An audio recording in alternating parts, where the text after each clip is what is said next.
Llamamos la felicidad al bienestar. Llamamos felicidad a la comodidad. Llamamos felicidad a la seguridad. Llamamos felicidad al estatus, es decir, ser alguien importante y a pertenecer a un grupo. Y esto le llamamos felicidad.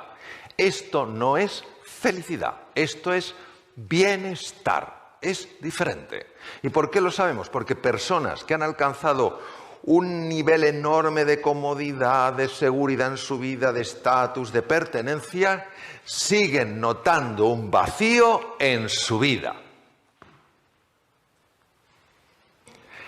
Los vacíos del ser no se rellenan con el tener. Y ya podemos tener y tener y tener y tener, que estamos llenando un pozo distinto del pozo del ser. Y mientras no llenemos el pozo del ser, seguiremos notando ese vacío. ¿Es verdad que se viaja más cómodo en un coche bueno que en un coche no tan bueno? Sí. ¿Es verdad que se come mejor en Alicante que en otros sitios? Sí. ¿Es verdad que se está mejor en este salón que estuviéramos todos apretados en una clase? Sí. ¿Y eso es importante? Sí. ¿Es la felicidad? No. ¿Venimos aquí a hablar del bienestar subjetivo? Sí. ¿Venimos solo a hablar del bienestar subjetivo? No. Venimos a hablar también de la felicidad. Entonces tenemos que ver qué es la felicidad. Ahora, las personas que han alcanzado un nivel de bienestar, de estatus, es decir, de reconocimiento, de valoración, etcétera, etcétera, cuando notan ese anhelo, ese vacío, y dicen, hay algo que le falta a mi vida y no consigo saber qué es, están tocando una puerta muy delicada, que es la puerta de la incertidumbre. Esta puerta es delicada porque cuando tú la cruzas, el mundo cambia. Y preferimos lo malo conocido o lo que no es tan malo y es cómodo a lo bueno por conocer. Ahora que tenemos aquí el mar tan precioso y vemos la línea al horizonte, muchas personas durante muchos años vivieron encerrados en los límites del horizonte porque consideraban que fuera solo había monstruos y dragones. ¿Y si no fuera así? ¿Y si hubiera un espacio de posibilidad para el ser humano? ¿Y si fuera, como decía uno de los 7 sabios de Grecia, Pítaco de Mitilene, la oportunidad es una puerta abierta a infinitas posibilidades? Y si el ser humano no solo necesitara el bienestar subjetivo, que claro que lo necesitamos, sino que además pudiera experimentar algo más profundo que es la felicidad. Eso es lo que tenemos que explorar. Obviamente hay personas que se abren más a explorar en esa puerta porque sienten que no están experimentando nada de lo que le da un cierto tono de alegría o de entusiasmo a la vida. Son personas que están hartas de estar hartos. Estoy harto de estar harto. Tiene que haber algo más. Y como dice Leonard Cohen en su disco Anthem, hay una grieta en la pared a través de la cual penetra la luz. Hay algo en el ser humano, en nuestra profundidad, que siente que hay una dimensión dentro de nosotros que no estamos explorando y que si no la exploramos es muy difícil experimentar lo que es la felicidad. ¿Podemos experimentar el bienestar? Claro que sí, pero se nos escapa algo entre los dedos como si fuera agua, que es la felicidad. Pero ¿qué ocurre? Que también para las personas que están hartas de estar hartas, esa puerta es una puerta a la incertidumbre y ante la incertidumbre el ser humano muchas veces se empequeñece. Ya hemos visto que hay una diferencia entre el bienestar subjetivo y la felicidad. Ahora vamos a ahondar más en cuál es la experiencia de los dos. El bienestar subjetivo es lo que colma los sentidos. Yo me he tomado hoy un fideuà con tinta, o sea, fideuà negro, en vez de un arroz negro, un fideuà negro, que estaba riquísimo. Oye, riquísimo. Estaba colmando mis sentidos, claro que sí. Estaba viendo el mar, estaba en el Hotel Meliá aquí, estaba viendo el mar precioso, está colmando mi vista. Luego me han traído en un coche fantástico. Mi amigo Eduardo, bien, colma los sentidos. Eso es bienestar subjetivo. La felicidad colma el corazón. ¿Y cómo sabes que colma el corazón? Porque la experiencia de felicidad es diferente. Tiene una cualidad distinta que la vamos a explorar. El bienestar subjetivo se experimenta, pues como lo que hemos visto antes, confort, agradable a los sentidos, te sientes cómodo, te sientes seguro, te sientes bien. La felicidad se experimenta como serenidad, lo que los griegos llamaban la ataraxia. Es decir, incluso en las dificultades no pierdes el ánimo. Cuando las cosas te van bien, no se te sube la nariz. Es como una paz interior que no depende de lo que te pasa, que irradia desde lo que eres. Lo segundo es la alegría, es una alegría. Es decir, que no es estar contento, es una alegría, pero ya sabéis que la alegría está muy castigada hoy en día. Tú vas alegre, una persona alegre, poner cara alegre, por favor. Vas alegre por la vida. Y alguien te dice, Mario, ¿qué te pasa? Dice, no, que estoy alegre. Dice, ¿pero te ha pasado algo? ¿Te han ascendido? ¿Te ha tocado? No. Te dice, wow, qué rarito está este. Wow. La alegría está castigada, parece que hay que ir serios por la vida. Entonces hay una alegría que irradia, que no se siente el contento de que me ha tocado una lotería o que me han regalado una cosa que me gusta, es algo más profundo. Y lo tercero es una confianza esencial en la vida. ¿Por qué es tan importante eso? Porque cuando uno conecta con esto deja de tener miedo. Dejas de tener miedo. Porque te sientes sostenido por el universo. Cuando tú estás verdaderamente enfocado en una tarea y el mundo a tu alrededor desaparece, ¿qué tal haces esa tarea? ¿Mejor o peor? Si te estás distrayendo constantemente, bien. Si tú emprendes nuevas acciones, emprendes nuevos caminos, y algo empieza a tensarte y a angustiarte, ¿tiendes a seguir avanzando o tiendes a retraerte? Y la creatividad. La creatividad es de las cosas más sensibles al estado emocional, porque depende fundamentalmente del hemisferio derecho, una gran conexión con el mundo emocional. Entonces, una persona que se sienta emocionalmente bloqueada, creativamente está anulada. También lo exploraremos. Entonces, vamos a poner un ejemplo muy fácil. Eficaz es cargarte una mosca con un cañón. ¿Te la cargas o no? Hay alguno que dice, no sé lo que habrás fumado, pero normalmente una mosca, le pones un cañón y te la cargas. Eso es eficaz, pero ¿consume o no consume recursos? Un montón. Ahora, si coges un matamoscas, esto es eficiente. Con pocos recursos consigues lo mismo. Y esto es lo más importante que os quiero mostrar respecto de la relación entre la felicidad y la productividad. Mirad,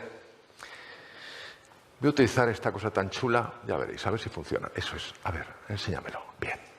Observar nivel de rendimiento. Oh, esto es fantástico. Se queda bloqueado. Bien. Así se queda. Nivel de rendimiento, que es la productividad, la efectividad. Y abajo, nivel de presión interior. Está la curva de los profesores de Harvard, Yorkis y Dodson. ¿Qué quiere decir? Que si yo tengo un nivel de presión adecuado, mi performance es alto. Pero cuando mi nivel de presión aumenta más de la cuenta, mi performance cae en picado. ¿Cuándo yo noto que esa presión aumenta?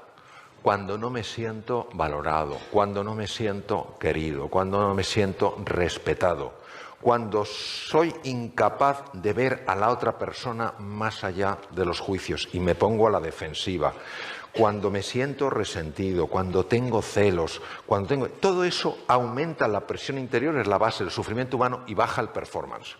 Os decía que Yorkis y Dodson no pudieron saber qué pasaba porque no había tecnología entonces, pero ahí sí existe. Y lo que existe es lo siguiente. ¿Veis? En color rojo está el lóbulo frontal. El lóbulo frontal del cerebro humano es el más importante en la productividad de una persona, porque es el cerebro ejecutivo. Es el que te hace tomar buenas decisiones, ser más creativo, aprender más deprisa, enfocarte bien en las cosas. Lo interesante es que cuando una persona se siente amenazada por el otro, bien porque el otro es más brillante, bien porque el otro es menos respetuoso, pero se siente amenazado y pierde esa serenidad, esa confianza fundamental en la vida, se activan unos núcleos llamados amígdalas. Pero muy importante, siempre lo digo, y todavía hay personas que luego me preguntan angustiados, cuando hablo de las amígdalas, no hablo de estas. Hablo de unos núcleos en los lóbulos temporales del cerebro. Porque en una ocasión, se me olvidó decirlo, una persona casi se me cae redonda. Le miro y le digo, ¿qué te pasa? ¿Te encuentras bien? Me dijo, no. Digo, ¿qué te pasa? Dice que estoy entendiendo toda mi vida y ya no tiene remedio. Me las quitaron de pequeño. ¡Qué penita! Estas son las amígdalas, los lóbulos temporales. Entonces, cuando las amígdalas se activan porque una persona se siente amenazada, o bien por la vida, o bien por los demás, o bien por las circunstancias, cuando una persona se siente amenazada por la otra persona porque en lugar de ver la tristeza, el sufrimiento detrás del ataque, solamente ve la ofensa. Cuando una persona no deja la herida a un lado, entendiendo que con la herida no se puede avanzar durante mucho tiempo y que el ser humano no hace cosas malas porque sea malo, sino que hace cosas lamentablemente incorrectas por su ignorancia, porque no ve, cuando uno empieza a trabajar eso, la serenidad, la alegría y la confianza empiezan a penetrar con más intensidad en su interior. Eso hace que la eficiencia aumente. Las amígdalas se tendrían que activar solo de forma oportuna y proporcional, pero no lo hacen porque nuestra mente se encarga de mantenerlas siempre activas. Y voy a terminar en esta breve exposición que ojalá nos haya ayudado por lo menos a plantearnos ciertas cosas de la siguiente manera. Mirad, en una ocasión estaba con el profesor Howard Gardner aprendiendo temas de inteligencias múltiples con él, que fue el creador de la teoría de inteligencias múltiples, y conocí una mujer fascinante, una mujer muy extraña, porque yo le hablaba, tardaba en contestarme y al cabo de un rato me contestaba. Y entonces yo empecé a pensar que tenía un problema de audición, que tenía algún tipo de sordera. Yo empecé a mirar así, no soy muy discreto, empecé a hacer así. Dice, Mario, ¿te pasa algo? ¿Estás perdiendo el equilibrio? Digo, no, es que estoy... Entonces le dije, es que me parece que contestas demasiado tarde y está pensando si a lo mejor un problema de audición. Y me dice, no. Dice, no tengo un problema de audición, yo tengo una malformación o una alteración en el cerebro de tal manera que yo no oigo la voz humana. Yo la veo. Digo, ¿cómo que la ves? Y luego, efectivamente, hablando con neurocientíficos, me dijeron que esto existe. Es muy raro, pero existe. Ella veía una pantalla digital y aparecían escritas las palabras que yo hablaba, pero tardaban bastante en aparecer. Entonces ella no podía contestar hasta que no viera toda la pantalla. Entonces ella me dijo que había sufrido mucho porque la habían tratado como una estúpida. En lugar de entender que era un talento diferente, la habían tratado como una persona estúpida y había sido muy infeliz en su vida hasta que empezó ella a entender de qué iba esto del vivir. Y en una ocasión se fue a Nuevo México y a una escuela donde hay niños superdotados con niños que tienen distintos tipos de problemas y conviven. Ella empezó a dar clase a un niño al cual nadie había conseguido hacer que pudiera escribir recto. Entonces la escritura era para abajo o para arriba. Habían buscado neurólogos, pedagogos, nada funcionaba. Y entonces ella, que era arquitecto y tenía el título de Bellas Artes, empezó a enseñarle a dibujar, pero sobre todo empezó a enseñarle a confiar. Y de forma automática, este niño de repente corrigió la escritura. Es decir, hay una grandeza en todo ser humano que cuando generamos un espacio de confianza, de serenidad, de apoyo, de valoración y de ilusión, esa grandeza natural sale. Es como hace años en el Valle de la Muerte en California, que no crece nada. Una primavera empezaron a salir flores y dijeron, ¿pero dónde están estas flores? ¿Cómo? Si aquí nunca hay flores. Sí, pero es que unos meses antes había llovido. Entonces, lo importante es que entendamos que cada uno podemos ser esta humilde lluvia y que lo esencial está en cada persona. Que si tú una persona la tratas con afecto, si tú una persona la valoras, si a pesar de ser distinta a ti no la tratas como distante, si en lugar de tolerar la diversidad la celebras, si generas un espacio de escucha donde estás verdaderamente presente, de manera natural se produce esa reconexión que es la base de la felicidad. Y es como tú te sientes parte de todo. Reconectas contigo, con los demás y con la naturaleza.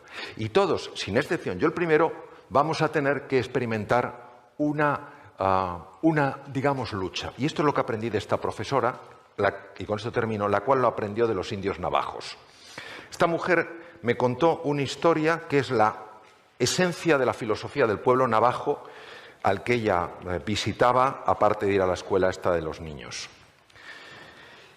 Y esta historia mitológica, mítica, que llevan cientos de años repitiéndose los navajos entre sí, es la siguiente. Dentro de mí está teniendo lugar una gran batalla. Por un lado está el águila majestuosa. Todas las acciones del águila están llenas de verdad, de bondad y de belleza. El águila que vive en mí vuela por encima de las nubes y aunque a veces baja los valles, siempre deposita sus huevos en la cima de las altas montañas.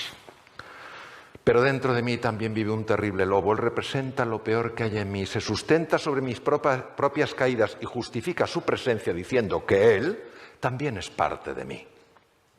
¿Quién ganará esta gran batalla? Aquel a quien yo cada día alimente. Muchas gracias. Gracias.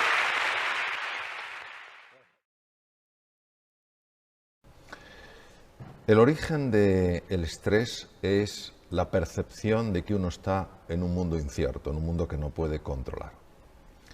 Hay una variedad de estrés, que es el eustrés, que es positiva, donde ante el desafío, el reto, una persona se crece. Su agudeza mental se dispara, su capacidad de aprender mejora, su concentración también mejora y toma decisiones más acertadas y que le llevan a resultados más deseables. Pero hay otra parte que es el distrés. El distrés es la parte negativa del estrés cuando una persona se siente superada por las circunstancias, se siente pequeña, insignificante frente al reto. ¿Qué podemos hacer las personas para no tener que experimentar el sufrimiento que procede del distrés? Pues fundamentalmente recuperar el valor de la persona. Es decir, muchos seres humanos hoy se sienten vistos y tratados como si fueran objetos o simples medios para conseguir cosas, sea poder, sea dinero, sea fama, sea prestigio. Recuperar el valor de la persona, que no es nada azucarado ni blandito, es algo trascendental en el ser humano, es decir, sentirse valorado, sentirse apreciado, sentir que se cuenta con uno en los proyectos, que se respeta el punto de vista aunque sea distinto del de la mayoría. Todo esto hace que esta forma negativa del estrés llamado distrés vaya desapareciendo. La angustia es un proceso muy asociado al sufrimiento humano. Una persona se angustia cuando proyecta en el futuro un problema y también proyecta su incapacidad para resolverlo. Entonces empieza a sufrir ya por algo que realmente todavía no ha ocurrido. Uno de los mejores sistemas que yo conozco, por no decir el mejor que conozco después de haber explorado muchos de ellos, es el mindfulness. Es decir, el mindfulness lo que te lleva es sencillamente, no es ningún abordaje raro, es un abordaje muy sencillo y muy profundo. Lo que te lleva es estar en el aquí y en el ahora. Es decir, no permite que la mente te proyecte al futuro y te proyecte para ver todas las desgracias que te pueden ocurrir. Ni permites que te proyecte hacia el pasado para ver todas las cosas de las que te lamentas, sino que te hace mantenerte en el presente. Cuando una persona aprende a estar en el aquí y en el ahora, es muy difícil que experimente ansiedad o angustia al nivel que experimenta alguien que no tiene de alguna manera adecuadamente gestionada su mente. Por eso me parece que también es muy importante. ¿El estrés y la angustia tienen conexión? Claro que sí. ¿Y la depresión? La depresión es un campo muy complejo. La persona que sufre una depresión clínica lo pasa francamente mal. Es una persona que prácticamente no disfruta con nada, ni con un precioso amanecer, ni con una relación afectuosa. Y hoy sabemos que la depresión y la ansiedad son primos hermanos, pero casi hermanos. Es decir, que un proceso largo de ansiedad, un proceso largo de angustia puede terminar en una depresión. Y es curioso porque en este sentido Sigmund Freud decía que la depresión es la agresión vuelta contra uno mismo.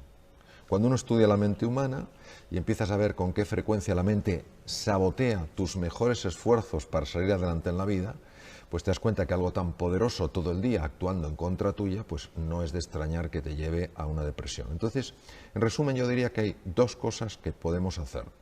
Primero, tratar a los demás de verdad como personas. Pueden ser distintos a nosotros, pero no tienen por qué ser distantes.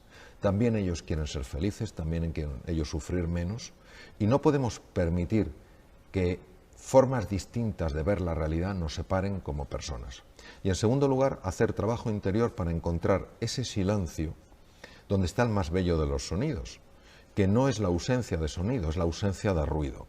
Cuando tú vas entrando en ese silencio y la mente se va apaciguando de forma natural, el cuerpo se recupera, la energía aumenta y la claridad mental también se dispara. Entonces esas son las cosas que aparentemente son muy sencillas, pero cuando uno las estudia se da cuenta de que tocan los rincones más profundos del ser humano. Estupendo, Mario. Fantástico. Y cuando una persona recupera esa claridad, cuando recupera todo esto de lo que estamos hablando, ¿cómo puede influir eso en su puesto de trabajo? Estamos hablando también de trabajo. ¿De qué manera puede beneficiar a la empresa que la persona recupere ese equilibrio? Sí, ha habido una serie de investigadores a lo largo de la historia que han hecho aportaciones verdaderamente importantes. La lástima es que muchas de esas aportaciones no salen de los centros de investigación y personas que no están en ese mundo pues tampoco saben de qué manera se podrían beneficiar de esas investigaciones y de esos descubrimientos. Uno de estos descubrimientos fue el de los profesores Yorkis y Dodson de la Universidad de Harvard, que descubrieron la relación que había entre la eficiencia de una persona, imaginemos la eficiencia de una persona en su puesto de trabajo, y el nivel de tensión interna que esa persona estaba experimentando. Y se dieron cuenta que que todos necesitamos un nivel de tensión para ser eficientes, necesitamos trabajar un poquito contrarreloj algunas veces, pero cuando esa tensión interior supera un nivel, todo lo que es la eficiencia cae radicalmente. Es decir, la capacidad de esa persona para negociar bien, para tomar buenas decisiones, para aprender cosas nuevas, para buscar nuevos caminos, se reduce significativamente. En la época de Yorkis y Dodson se desconocía por qué pasaba esto. Es decir, se sabía, ellos habían estudiado y habían visto efectivamente que una persona con una gran tensión interior, porque tiene un gran nivel de distrés, porque tiene un gran nivel de angustia, un gran nivel de ansiedad, su performance laboral, personal, era mucho menor. Hoy con las técnicas modernas de neuroimagen y que se pueden inducir estados de ansiedad y angustia en voluntarios, se sabe lo que pasa en el cerebro. Y lo que pasa en el cerebro es que cuando una persona está sometida a mucha presión interior, partes enteras de su cerebro empiezan a alterarse. Partes que son muy importantes a la hora de tomar buenas decisiones, a la hora de pensar con claridad, a la hora de mirar las cosas de una forma sosegada, de una forma serena. Y claro, por eso se comprende que una persona emocionalmente bloqueada es una persona psicológicamente anulada. Por eso tiene tanta importancia buscar espacios de silencio, espacios de recogimiento y sentir la cercanía de otras personas. Personas que sabes que si te caes y cometes un error, no te van a señalar con el dedo, sino que te van a ofrecer una mano para levantarte. Son cosas sencillas, pero tienen un impacto, como decía antes, muy profundo en el ser humano. Y por eso las personas felices, las personas que se sienten rodeadas de otros seres humanos que se interesan por su bienestar, que forman parte de proyectos que son inspiradores, son personas que esto, vamos, no tenía la ciencia que haberlo demostrado. Intuitivamente es algo que uno ve con gran absoluta claridad. Son personas mucho más creativas, mucho más proactivas, dan muchas mejores iniciativas. A veces a mí me sorprende cómo nos cuesta tanto ver esta relación tan evidente. Última pregunta, Mario. Fantástica tu respuesta, como siempre. ¿qué les podríamos decir a empresarios y a empleados para que mejoren o hagan más amable esa convivencia dentro de la empresa? Bueno, yo les diría lo que mostró el profesor Rosenthal, también de catedrático de psicología en Cambridge, lo que demostró el profesor Rosenthal y que se llama el efecto Pigmalión. Cuando profesores trataron a niños como si fueran realmente brillantes, porque alguien les había dicho que eran muy brillantes, las puntuaciones de esos alumnos mejoraron de una forma extraordinaria. Su nivel de aprendizaje aumentó de una forma verdaderamente llamativa. Cuando a los profesores se les dijo que otros alumnos eran torpes, no importaba lo que hicieran esos alumnos, al final su performance era muy bajo. Es decir, la imagen que tenía el profesor inconscientemente influyó en los alumnos. Si el profesor tenía la imagen de que ese alumno era un alumno muy bueno, pero el alumno no aprendía, el profesor se lo explicaba de otra manera. Si el alumno cometía un error, el profesor automáticamente interpretaba que hasta la gente más brillante comete errores y no valoraba especialmente ese error, sino que le ayudaba a aprender de eso que había pasado. Pero cuando el profesor pensaba, creía que ese alumno era torpe, si ese alumno no aprendía, automáticamente decía, ¿cómo va a aprender? Si es incapaz de aprender. Cuando el alumno cometía un error, no lo percibía como el otro, lo percibía como una muestra clara y diáfana de la incapacidad de ese alumno. Es decir, lo más importante es cómo ves tú a los demás. Cuando una persona se ve vista como alguien que tiene un extraordinario potencial, de forma natural empieza a expresarlo. Jean-Paul Sartre, el filósofo existencialista francés y premio Nobel, dijo: yo soy como tú me miras. Yo creo que somos espejos frente a espejos. Y cuando tú tienes personas a tu alrededor, independientemente de su formación, pero tú entrenas esa mirada para buscar la grandeza en esas personas, algo en esas personas lo nota y empieza a responder. Y esto es lo que necesitamos, no quedarnos con el envoltorio, no quedarnos con la apariencia, no quedarnos con el simple performance, sino fijarnos en el potencial. De hecho, para mí la gran diferencia entre un manager y un líder es que el manager solo se fija en el performance, en lo que una persona hace. Un líder también se fija en el potencial, qué es lo que esa persona podría hacer. Y continuamente, en cualquier interacción, está interactuando con eso. Estamos hablando de una parte muy sutil y muy profunda de la persona. Pero lo que es innegable es que esa persona que se siente vista como alguien que pueda aportar cosas valiosas, como alguien en quien se confía, empieza a desplegar un talento sorprendente. Y si no, que cada uno revise su historia personal y verá con claridad meridiana que ha habido una serie de personas, pocas habitualmente, que gracias a ellas tú has confiado más en tus posibilidades, has tomado decisiones que te asustaban y que te han abierto mundos. Entonces, claro, ser una persona de esta calidad es un legado maravilloso para el mundo. Porque, claro, cuando tú eres capaz de transmitir a alguien, tú de verdad vales, yo creo en ti, y como consecuencia de eso esa persona da un giro a su vida, claro, esa persona a su vez va a influir en otra, y esa en otra, y esa en otra. Resulta que tú estás dejando un legado no para la siguiente generación, sino mejor para decenas de generaciones posteriores. Entonces, claro, es una pena que dejemos pasar esta oportunidad que, como decía Epítaco de Mitilene, uno de los 7 sabios de Grecia, la oportunidad es una puerta que nos abre infinitas posibilidades.